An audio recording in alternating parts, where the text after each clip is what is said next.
Friends, അപ്പോൾ ഇന്നൊരു വിശേഷം പറയാനുണ്ട് കേട്ടോ. നമ്മൾ തോട്ടം ഉണ്ടാക്കാനായിട്ട് ഇവിടെ വൃത്തിയാക്കിയിട്ടുണ്ടായിരുന്നല്ലോ.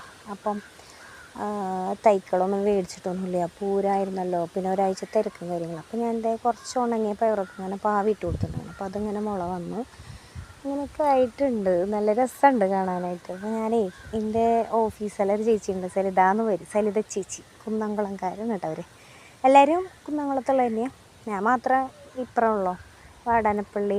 പിന്നെ ഞാൻ തൃശ്ശൂരിൽ നിന്നാണ് പോയിരുന്നത് ജോലിക്കൊക്കെ, അവിടുത്തെ വീട്ടിൽ. അപ്പോൾ ചേച്ചിയും ഞാനും ഒരുമിച്ചായിരുന്നു പ്രഗ്നൻ്റ് ആയിരുന്നു. അപ്പോൾ മൂപ്പര് ഈ ഒരു ഇല നന്നായി കഴിക്കാറുണ്ടെന്നാണ് ആഗ്രഹം വരുമ്പോൾ വേഗം ഒരു പെട്ടെന്ന് തന്നെ മുളപ്പിച്ച് ഇതിൻ്റെ ഒരു ചെറിയ ഇല കണ്ട ഇത്രയാകുമ്പോൾ തന്നെ നാളികേരം കൂട്ടിയിട്ട് ഇങ്ങനെ തോരൻ വെക്കുന്ന പറഞ്ഞിട്ടുണ്ട്. അപ്പോൾ എനിക്കെൻ്റെ ആഗ്രഹം ഇതുപോലെ ഉണ്ടാക്കിയിരുന്നു.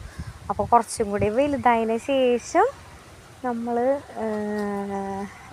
ഒരു പൊടിക്കും കൂടി വലുതായതിന് ശേഷം നമ്മൾ തോരൻ വയ്ക്കും.